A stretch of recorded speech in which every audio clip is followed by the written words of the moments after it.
इसको बोलते हैं P of A upon B, ठीक है। इसका फार्मूला क्या होता है? पी ऑफ अच्छा, ए इंटरसेक्शन बी इंटरसेक्शन भी। हाँ। Upon P of B. Read कैसे करते हैं? Probability of A when B is already happened. हाँ। ओके। ओके।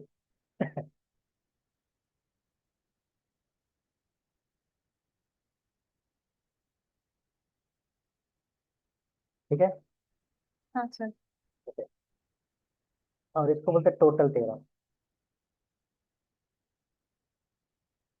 सपोज ए कोई इवेंट है और बहुत सारे इवेंट पे डिपेंड है, जैसे A1, A2, A3, राइट। हाँ। तो देखो यहाँ से फार्मूला बनेगा क्या? P of B is equal to P of B into P of A upon B, hmm, A intersection B. ये भी एक फार्मूला बन गया इंटरसेक्शन फंक्शन। ओके। ठीक है। ओके। अब जैसे तुम्हें पी ऑफ ए चाहिए, तो P of A suppose A1 पे डिपेंड है ना, हाँ। तो यहाँ लिखेंगे A upon A1 into P of A1। और पी ऑफ A2 पे भी डिपेंड है ना ए, हम्म। तो P of A2 plus P, A का वैल्यू बताओ व्हेन A3 इज हैपेंड, और प्रोबेबिलिटी ऑफ A3 कितना होगा, राइट। हम्म। This is called total theorem. तो A1 A2 A3 क्या है? ये सब इवेंट्स हैं। जैसे मान लो ए है मैनेजर बनने का एलिजिबिलिटी, राइट, हाँ। किसी भी कंपनी में। अब A1 क्या है? सपोज तुम्हारे पास डिग्री होना चाहिए, फर्स्ट थिंग। हाँ। एक्सपीरियंस होना चाहिए 10 साल का, ये सेकंड थिंग। हाँ। और कुछ और ले लेता हो, ठीक है। मान लो दो ही कंडीशन है, तो हाँ। मैनेजर बनने का कंडीशन कितने पे डिपेंड है? डिग्री पे है ना, एक्सपीरियंस पे, राइट। हाँ। ऐसा रहेगा। तो क्या चांस है कि मैनेजर बनने का सिलेक्शन हो जाए? हम्म। तो तुम बोलोगे सर, मैं मैनेजर तभी बनूंगी जब डिग्री होगा। पहला चीज क्या होना चाहिए? डिग्री होना चाहिए। हाँ। और डिग्री होने का क्या चांस है, वो भी मल्टीप्लाई करेंगे। हाँ। या मैनेजर बनने का chance when we have experience, और एक्सपीरियंस होने का क्या चांस है? हम्म। समझिए ना। और भी बहुत हाँ। सारे कंडीशन है, तो ऐड करते जाए। हाँ। ठीक। ओके, समझिए ना। हाँ। ओके। अब एक होता है बेस थ्योरम।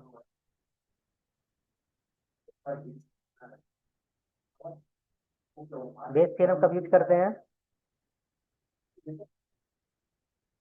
जैसे कंडीशनल प्रोबेबिलिटी, जब एक ही कंडीशन में, जैसे तुम्हें ए का वैल्यू बताना है व्हेन बी इज गिवन, तो हाँ। Only one condition is there. हाँ। अगर एक से ज्यादा कंडीशन रहेगा तो उसी को हम बोलेंगे बेस थ्योरम। Suppose okay. तुम्हें ए का वैल्यू चाहिए व्हेन बी इज गिवन। हाँ। ओके, या ऐसे समझो, क्वेश्चन में अगर ये चीज दिया है, probability of A upon B का, हाँ। और तुमसे पूछा जा रहा है कि फाइंड करो प्रोबेबिलिटी ऑफ बी अपॉन ए, तो अगर कभी भी क्वेश्चन में कंडीशनल प्रोबेबिलिटी दिया है और ठीक उसका रिवर्स पूछ रहा है, हाँ। तो हम उसमें बेस थ्योरम यूज करेंगे। तो क्या लिखेंगे? पी ऑफ, जस्ट इसका रिवर्स लिख दो, P of A upon B into P of B, और नीचे क्या हो जाएगा? P of A. P of A मतलब ये टोटल प्रोबेबिलिटी वाला पूरा, हाँ। ये नोट कर लो। तो बेस थ्योरम कब यूज करेंगे? जब ये चीज दिया रहेगा और ठीक इसका उल्टा, मतलब ये ऊपर गया ये नीचे गया, इसका हाँ। चांस क्या है वो बताओ।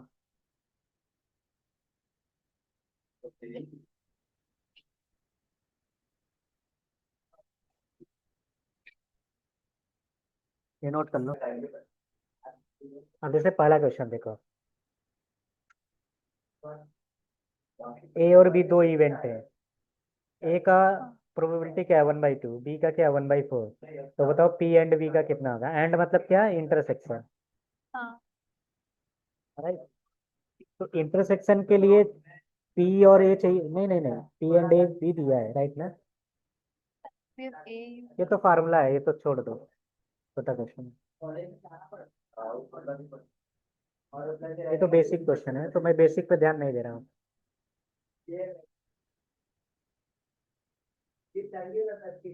हाँ, ये क्वेश्चन तुम्हें देखो यहाँ से मिलेगा। क्वेश्चन नंबर 6, क्वेश्चन को रीड करो। एक बैग में, suppose this is a bag, इसमें 4 येलो कलर के बॉल है, 5 ग्रीन कलर है एंड 6 ऑरेंज है, मार्बल है सॉरी। तो 6 इसमें क्या है, ऑरेंज है। ओके, इसमें बोला 2 मार्बल को मैंने बाहर निकाला, हम्म, तो कुछ भी हो सकते हैं। तो क्या चांस है कि दोनों मार्बल क्या है, ग्रीन। ग्रीन है। तो ग्रीन निकालने, टोटल कितने मार्बल हैं? 6 4 10 5 15। 15। अच्छा, 2 निकालने का क्या चांस रहेगा?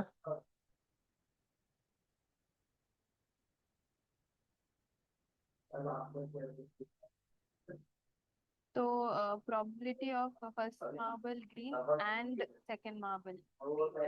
हाँ, राइट।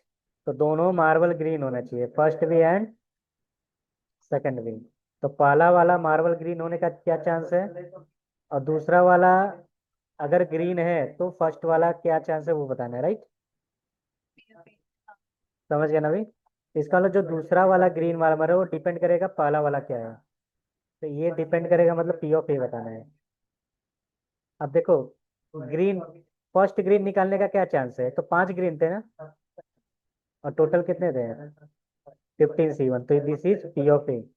C1 समझती हो ना, from 5 you have to choose one. तो 5 C1 का वैल्यू 5 होता है। ओके, अब दूसरा बोला है बी अपॉन ए। बी मतलब क्या, second event, when first event is happened. इसका मतलब अगर एक ग्रीन निकल गया तो अभी कितना ग्रीन बचे हैं, 4।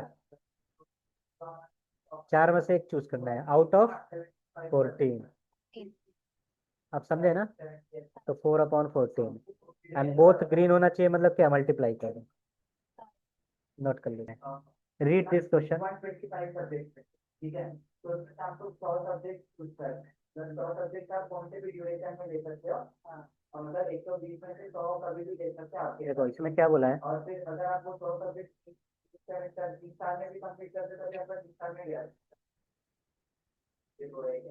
एक बॉक्स, एक बॉक्स में 20 टिकट है, और सभी टिकट पे 1 से लेकर 20 तक लेबलिंग दिया है। हाँ चलो, ठीक है, समझिए ना। हाँ 3 tickets are drawn 1 by 1 without replacement. मतलब जैसे तुमने फर्स्ट निकाला तो फिर से इसमें रिप्लेस नहीं करना है। हाँ तो ये 1 फर्स्ट टाइम जो निकाले कुछ भी हो सकता है। हाँ ओके, ऐसे फर्स्ट टाइम निकाला, फिर सेकंड टाइम निकाला, फिर थर्ड टाइम निकाला, राइट। तो 1 by 1 तीनों एक साथ नहीं निकालना है, एक 1 आफ्टर 1। तो ऐसे निकालना है कि पहला वाला इवन हो, दूसरा वाला ऑड हो, और इवन हो। तो देखो हाँ बहुत इजी है। हाँ ओके, तो 1 से लेकर 20 है, पहला वाला क्या होना चाहिए, इवन। हाँ इवन आने का क्या चांस है, 1 से लेकर 20 तक 10 इवन होते हैं ना। हाँ तो 10 C1 हाँ यू विल गेट 10/20। हाँ सेकेंड टाइम जो, अभी हाँ, वो 10C1। तो इसको ऐसे लिखोगे, फर्स्ट टाइम ई था और सेकेंड टाइम क्या होना चाहिए, ऑड। हाँ मतलब पर 10C1 ही होगा, यस, तो अभी ऑड 10 है, पर 19C1। टोटल हो गया 90। हाँ एंड देन लेट सपोज मैं इसको अगेन इवन। हाँ तो इसको मैं इवन लेता हूँ। अभी मैं क्या लिखूंगा, E2। सेकेंड ई टू, ये फर्स्ट ऑर्ड है। हाँ, when फर्स्ट ऑर्ड, या इसको ऐसे लिखते हाँ हैं ओवन इवन, राइट ना। तो 9C1/18। 9C1/18। अभी देखो, वन एक के बाद एक है ना, जब कोई भी चीज कंजिक्यूटिव होता है, हाँ ठीक है, तो वो मल्टीप्लाई कर देते हैं। हाँ ओके, तो ऐसे लिखना है इवन और इवन, या तो इंटरसेक्शन लगा देना। हाँ तो 10/20 सिंप्लीफाई कर लो, आंसर आ जाएगा, राइट। हाँ तो सेम वे ये भी कर सकते हो, इवन इवन ऑड। ओके, ये कर लो।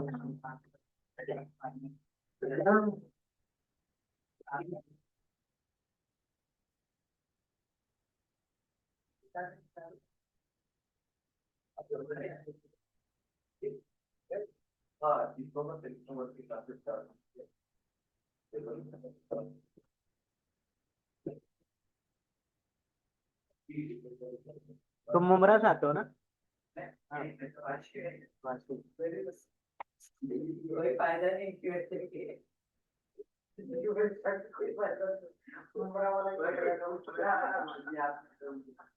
नहीं नहीं,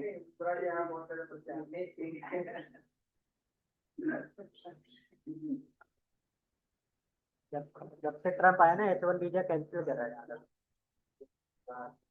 अभी बहुत स्ट्रिक्ट रूल लगा है, जो बहुत इलिजिबल है वैसी को लेना।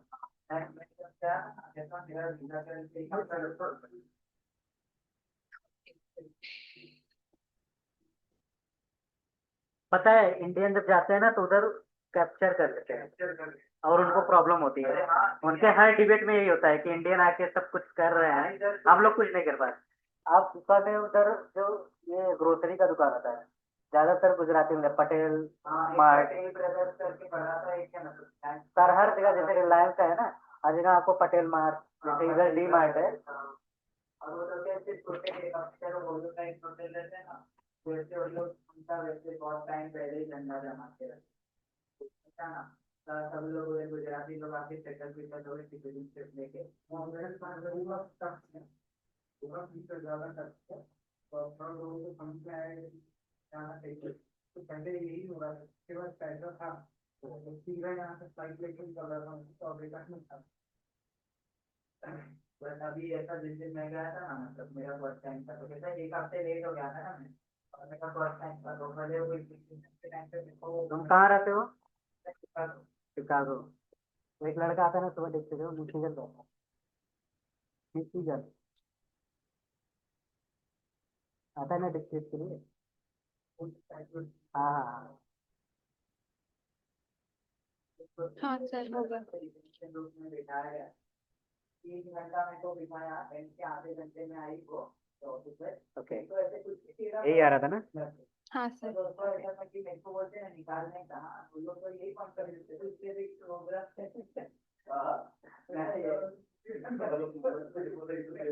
ये हो गया ना? हाँ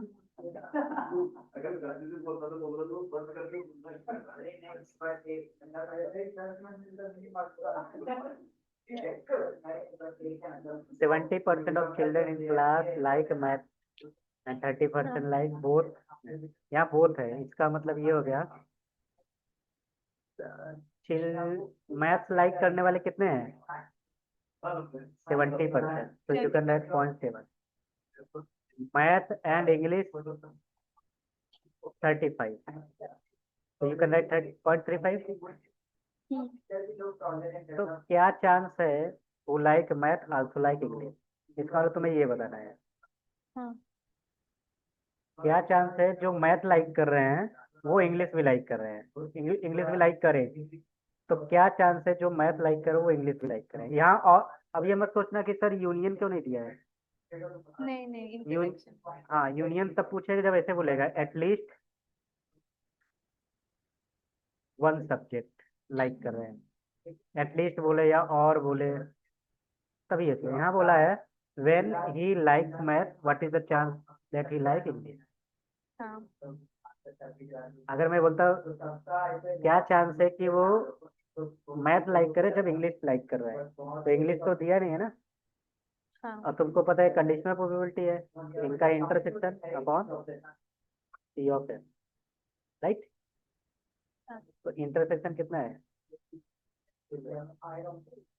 1/2, 50% चांस है कि उसको अगर मैथ जम रहा है, अच्छा लग रहा है, तो मे बी इंग्लिश भी अच्छा लगे विथ 50% प्रोबेबिलिटी, राइट।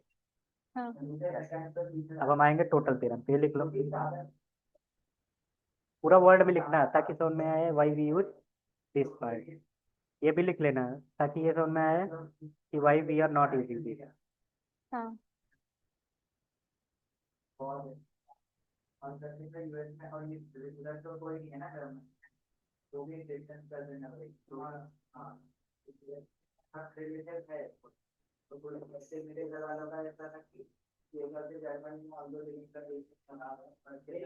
अपॉइंटमेंट लेना पड़ता है क्या?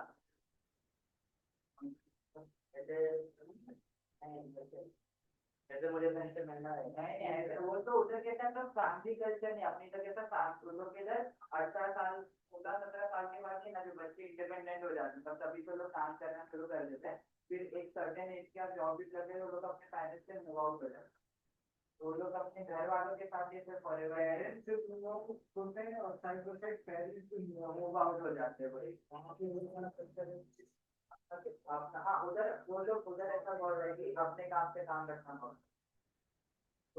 Okay done.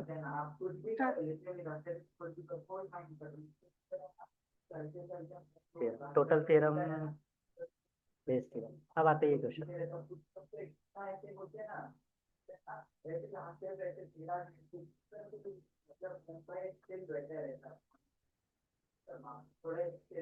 अमेरिका दिखने में वो ग्राउंड से आने की फिर उधर जाने के बाद बहुत अच्छे एक अर्न है, अर्न मतलब बास्केट, उसमें 4 व्हाइट बॉल है,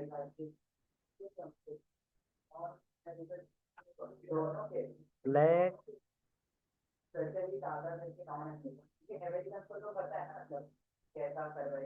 तो 3 व्हाइट है, 5 ब्लैक है, मतलब 2 अर्न है, अर्न 1 अर्न 2, मैं ए बी नाम देता हूँ। ओके अब समझो, 2 balls are drawn at random from first and placed into second, इसमें से मैंने 2 बॉल निकाला और इसमें पुट कर, okay then 1 ball is drawn at random from second, फिर इसमें से मैंने एक बॉल निकाला, ओके तो क्या चांस है कि जो बॉल ये वाला बॉल आ रहा है कि वाइट, ओके बहुत अच्छा क्वेश्चन है। अगर ऐसा मैपिंग बना रही है तो यू कैन विजुलाइज कि कैसे कैसे वो हो रहा है। हाँ क्वेश्चन को समझिए ना, हाँ मेन चीज क्या है क्वेश्चन को समझना। अब देखो ऐसा हो सकता है कि तुम्हें क्या चाहिए, व्हाइट बॉल चाहिए ना, हाँ व्हाइट बॉल चाहिए, क्या चांस है कि व्हाइट, क्या चांस है कि व्हाइट है, मान लो दोनों बॉल क्या थे व्हाइट, हाँ मतलब ऐसा एक चांस तुम बोलोगे सर कौन, क्या चांस है कि दोनों व्हाइट ही गए, दोनों ब्लैक गए, एक व्हाइट एक ब्लैक गया ना, हाँ राइट। अब देखो तुम्हें ऐसे करना है, अर्न ए से, अर्न ए, मैंने इसका नाम ए दिया, अर्न ए से अगर दोनों व्हाइट है तो उसका क्या चांस रहेगा,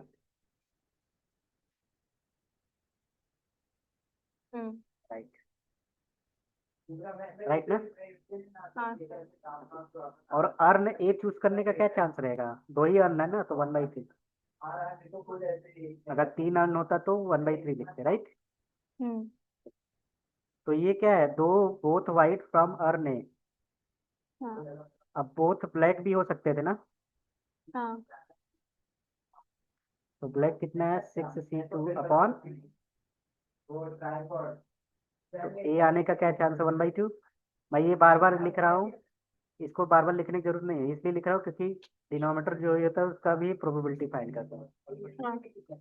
तुम बोलोगे सर ये भी तो हो सकता है, एक वाइट हो और एक ब्लैक फ्रॉम अर्न ए, तुम बोलोगे सर इसके नीचे क्यों रखे हैं, क्योंकि पहले मैंने अर्न ए चूज किया और उसमें से, तो जो चीज ऑलरेडी हैपेंड हो जाता है ऑलवेज राइट इन डिनोमिनेटर, तो एक वाइट तो 4c1 into 6c1 upon, 10C1। अच्छा यहाँ देखो ये प्रॉब्लम हो रहा है, तो ये जाएगा 9C1, हाँ राइट ना? या 10C2। 10C2 लिख सकते हैं, तो एक साथ निकालना है ना। हाँ अब आ जाओ, ये लिखने की जरूरत नहीं है। अब आते हैं अर्न बी से। अगर मैं अर्न बी चूज कर रहा हूँ, इसमें से एक ही वाइट निकल रहा है ना, हाँ तो एक वाइट आने का क्या चांस है? 3C1 by 8C1। Okay, 3/8। Earn B में से वाइट निकालने का क्या चांस है? अब तुम बोलोगे कि मान लो दोनों वाइट आया था, तो अगर दो वाइट आए थे, अच्छा हाँ हाँ ओके ओके। अगर दो वाइट आए थे तो कितने वाइट हो गए? 5 हो गए ना, हाँ हाँ हाँ अपॉन 10। हाँ हाँ अर्न बी में से दोनों ब्लैक थे, मतलब वाइट में कुछ भी नहीं इंक्रीज हुआ, हाँ 3। हाँ तो 3C1 upon 10C1। Earn B में से 4। तो ये हो जाएगा 4C1। और वाइट आने का क्या चांस रहेगा? वाइट किसके किसके ऊपर डिपेंड है? अच्छा वाइट। अच्छा, पी ऑफ बी क्या हो जाएगा? हाफ हो जाएगा ना। हाँ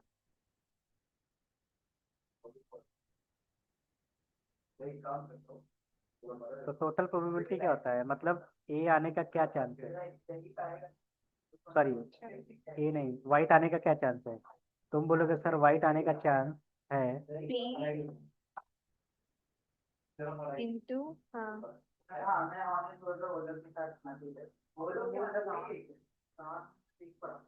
अच्छा यहाँ एक्चुअली इंटू मैं, बी। हाँ हाँ हाँ ओके ओके।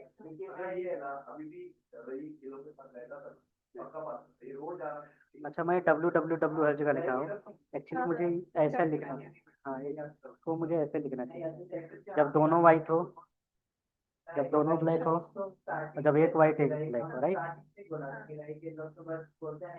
तो बस वो नोटेशन करने में प्रॉब्लम हो रहा है। हाँ देखो A1 A2 से रिप्रेजेंट किया है, राइट।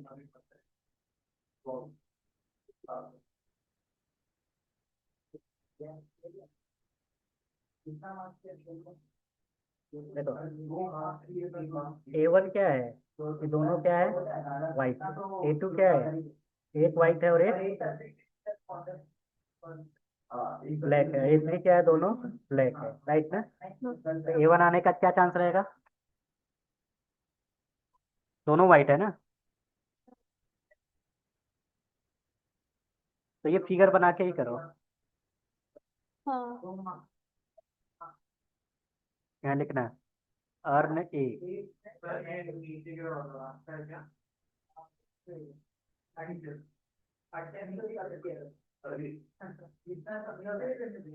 ये फिगर बना लो। हाँ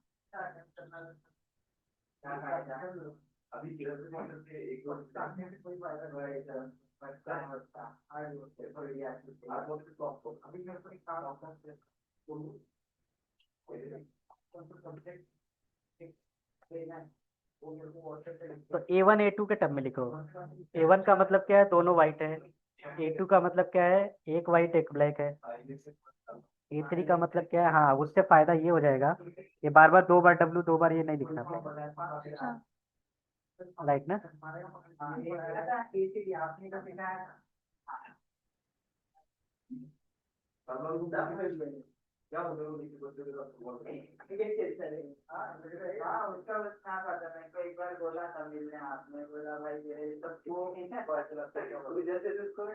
तो A1 आने का प्रोबेबिलिटी क्या रहेगा?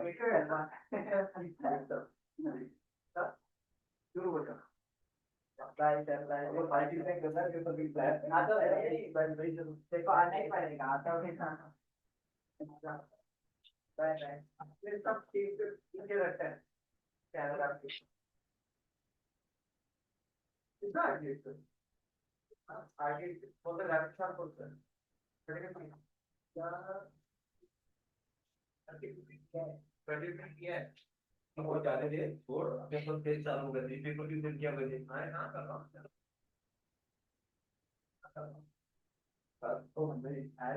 गए? हाँ सर।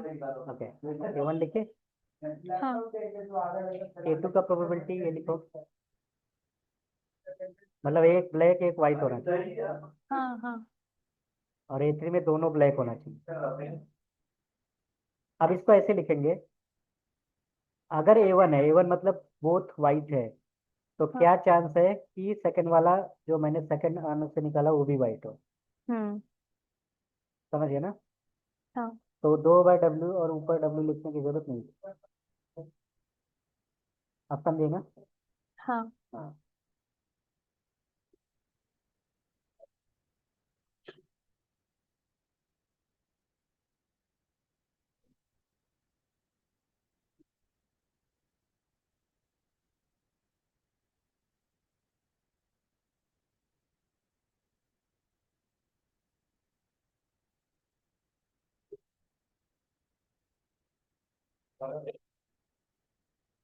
मैं फिर से समझा देता हूँ।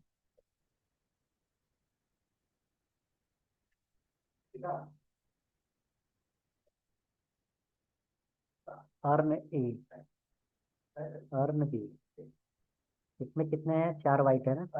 हम्म।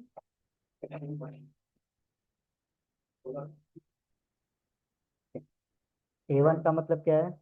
बोथ वाइट हाँ। From earn A. Hmm. First term. A2 का मतलब क्या है? White and black from first term, right? Hmm. A3 का मतलब बोथ ब्लैक, तो फ्रॉम फर्स्ट टर्म दोनों वाइट आने का क्या चांस है? 4C2 अपॉन हाँ 10C2। हाँ। इसको लिख लेना 6/45, कैलकुलेटर से कर। हम्म। एक वाइट और एक ब्लैक, तो 4C1 into 6C1/10C2। तो 4 × 6/45, राइट? देन बोथ ब्लैक, तो 6C2 अपॉन हाँ 10। 6C2 कितना आएगा? 15। हाँ 15। चलो ये यार नहीं से है। अब मैंने इसमें से दो आउट किया, अब इसमें से एक क्या जो भी आ रहा है वो क्या होना चाहिए? वाइट ना?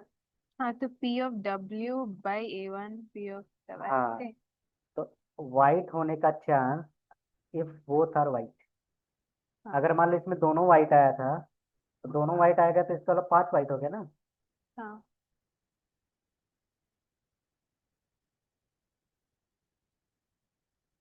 वाइट आने का chance when one is black और वन इज वाइट, तो वाइट कितना हो गया? 4C1, हाँ 2/5। वाइट आने का क्या चांस है व्हेन बोथ आर ब्लैक? तो 3 रहेगा ना? हाँ। 3/10, राइट? समझ गया ना? हाँ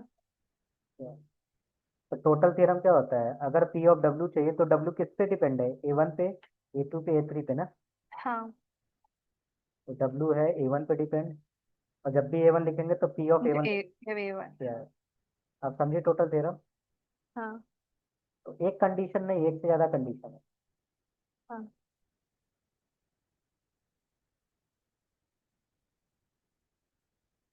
ये वैल्यू यहाँ रख दो, आंसर आ जाएगा।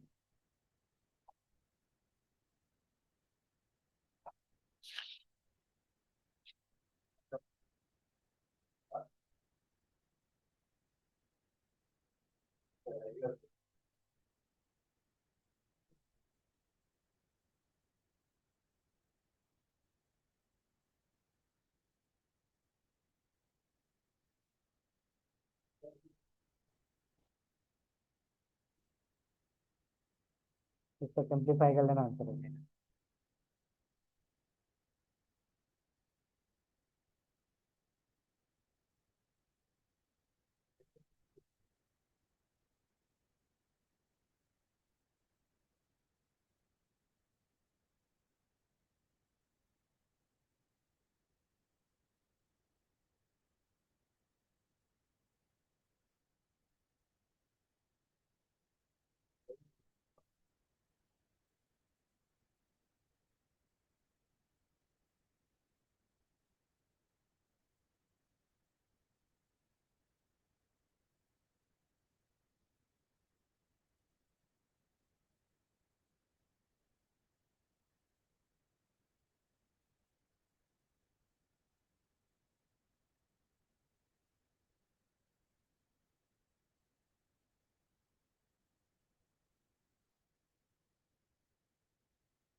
Zero point three eight 0.38।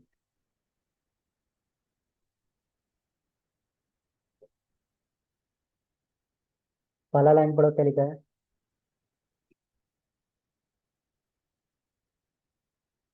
In a bold factory, machines A, B, C manufacture respectively of total out of which, right? बहुत अच्छा क्वेश्चन है। तो एक फैक्ट्री में 3 मशीन है। हाँ फैक्ट्री ए कितना प्रोड्यूस कर रहा है? ये में 35%। मतलब अगर 100 वोल्ट निकल रहे हैं टोटल, उसमें से 35% इज प्रोड्यूस बाई फैक्ट्री ए। हाँ फैक्ट्री बी 25% तक आउटपुट देता है, एंड दिस इज 40%। हाँ ओके। अब बोल रहा है of the total out of which 10%, 5% and 4% are defective balls. इसका मतलब ये होगा फैक्ट्री ए कितना परसेंट डिफेक्टिव दे रहा है? 10%। 10%। फैक्ट्री बी कितना परसेंट दे रहा है? 5। अब बोल रहा है एक bolt is chosen at random and find to be defective. तो तुमने एक बोल्ट ऐसे चूज किया रैंडमली, और क्या पता चला कि वो डिफेक्टिव है। हाँ तो पहले क्या तुम्हें पता चला? This is defective. तो क्या हाँ चांस है कि वो फैक्ट्री ए से आया है, राइट? हाँ क्वेश्चन समझ गई? हाँ। ओके। अब इसको लिखेंगे कैसे? फैक्ट्री ए से कितना परसेंट प्रोडक्शन हो रहा है? 35। तो यहाँ लिखेंगे 0.35। फैक्ट्री बी से कितना हो रहा है? 25। फैक्ट्री सी से? और अच्छा, अगर फैक्ट्री ए है तो हाँ तो उसमें डिफेक्टिव कितना है? डिफेक्टिव 10। हाँ 10%। रिवर्स। हाँ ओके हाँ। हाँ समझ गई। तो ये बी है और ये डिफेक्टिव। तो जो चीज पहले, मतलब पहले मैं फैक्ट्री बी में गया और देख रहा हूँ उसमें से 5% डिफेक्टिव निकल रहे हैं, हाँ और फैक्ट्री सी में गया और उसमें से डिफेक्टिव आने का क्या चांस है? 0.04। बट हमसे क्या पूछा जा रहा है? बस एक के बारे में पूछा है। हाँ, हमें तो इसका मतलब इसमें पूछा जा रहा है क्या चांस है कि अगर वो डिफेक्टिव है तो फैक्ट्री ए से आया है। तो मैंने बताया था कि कभी भी इस टाइप का प्रॉब्लम पूछे तो चेक करो क्या ये गिवन है क्या क्वेश्चन में? यस, गिवन है ना। हाँ हाँ तो जस्ट इसका रिवर्स लिख देना। हाँ। तो इधर क्या लिखोगे? P of D upon A hmm. Into P of A, और नीचे क्या हो जाएगा? P of A. D. Oh D. हाँ हाँ और हाँ पी ऑफ डी मतलब क्या? Total probability. हाँ। तो डिफेक्टिव किसके ऊपर डिपेंड है? फैक्ट्री ए से भी डिफेक्टिव आ रहा है, बी और सी से। हाँ तो पी ऑफ ए। हाँ फैक्ट्री बी से प्लस। भी डिफेक्टिव आ रहा है, हाँ एंड प्लस फैक्ट्री सी से भी डिफेक्टिव आ रहा है। हाँ तो ये चीज कहाँ रहेगा? डिनोमिनेटर में। हाँ। तो आंसर क्या हो जाएगा? डी बाई ए कितना है? 0.1। और नीचे क्या हो जाएगा?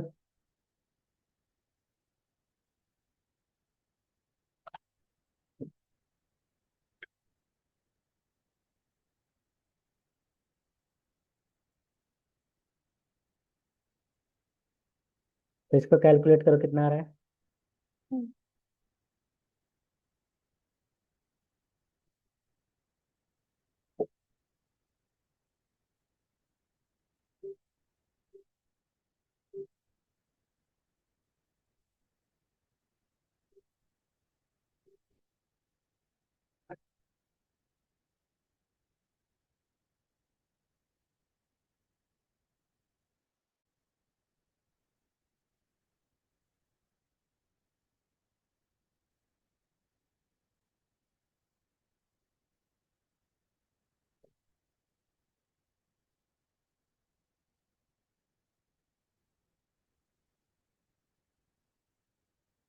क्या वैल्यू आ रहा है? 0.0635। 0. ना वो पी ऑफ डी था, अब मैं तो Okay. ओके।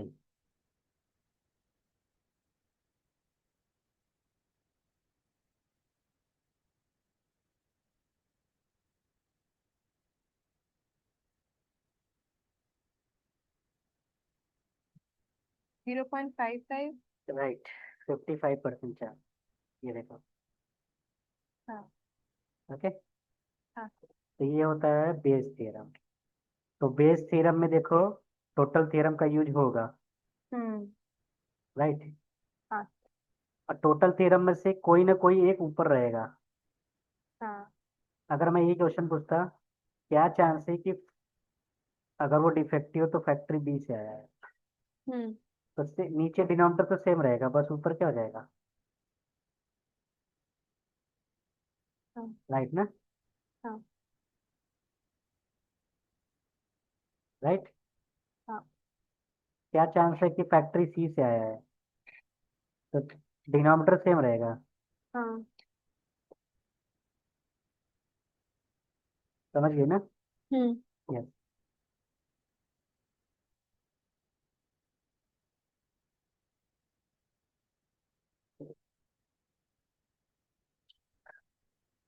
तो देखो,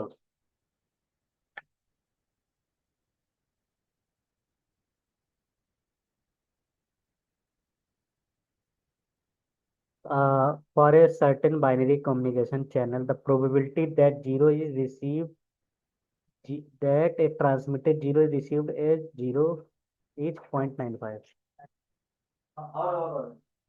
ओ,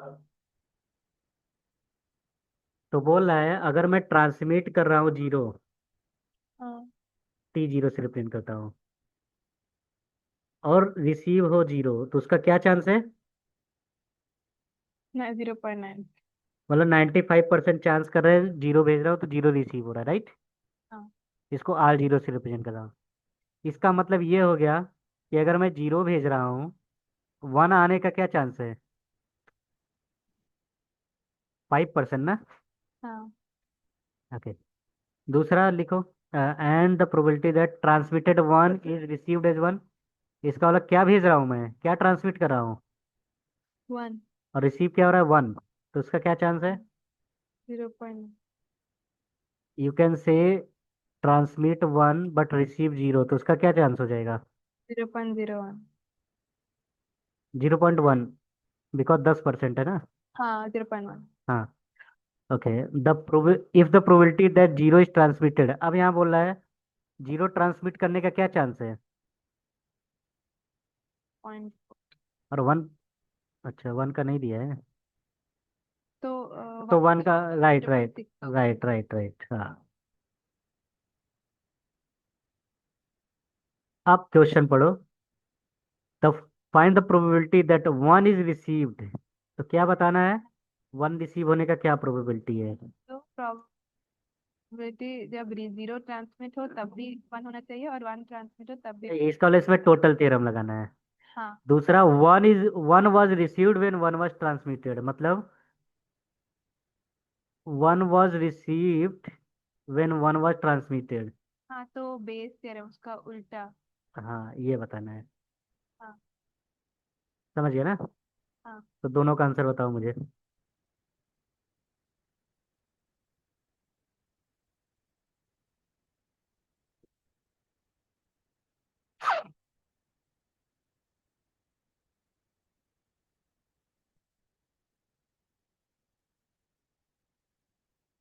इसमें बोला a man speaks truth 3 out of 4 times, मतलब ट्रू बोलने का क्या चांस है? 3/4। 3/1। इसका मतलब झूठ का बोल रहा है, झूठ बोलने का क्या चांस है? 1/। 1/4। राइट। राइट ना? हम्म। ओके। अब बोल रहा है when dice is throne he says it is 6, हम्म। तो डाइस आने का क्या चांस है? 6 आने का। 6 आने का क्या चांस है? तो यहाँ मैं 6 लिखता हूँ। हम्म। 1/6 होता है। 1/6। हाँ। और 6 ना आने का? 5/6. 5/6 बोल रहा है वो कि when a dice is thrown it is 6, क्या चांस है कि हाँ द नंबर 6 आएगा है 6 आएगा? और तो 6 1 कब by, आएगा? हाँ झूठ भी बोल बोल सकता है वो, और अगर सच भी बोल सकता है. राइट। तो यहाँ हो जाएगा probability of getting 6 when when he he is is telling the true. lie हाँ, और पी ऑफ 2 कितना हो जाएगा? Right, plus P of 6 when false. Yes समझिए ना। हाँ तो पी ऑफ 5, तो बताओ इसका आंसर क्या होगा?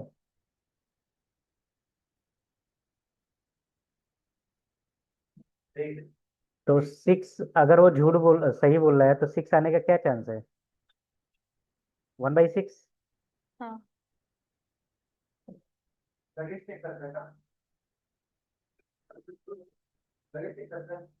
एक्चुअली यहाँ 6 नहीं लिखना चाहिए था मुझे, यहाँ लिखना है 6 6 by 15. हाँ और यहाँ 6/4, राइट ना? क्योंकि सिर्फ 6 की बात नहीं कर रहा है, 6 डिपेंड है उसके सच बोलने पे और झूठ बोलने पे, तो that's why we use conditional proof.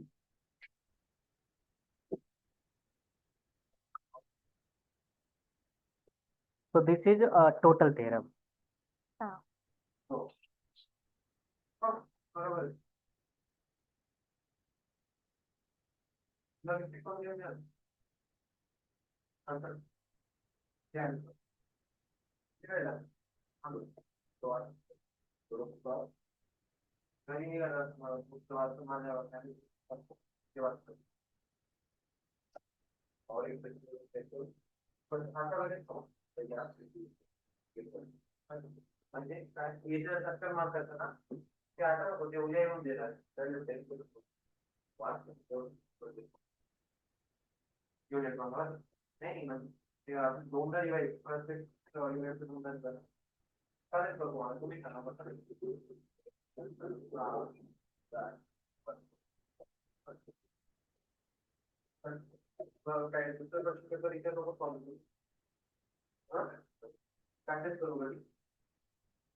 Zero point three three 1/3. हाँ यहाँ 37 आ रहा है।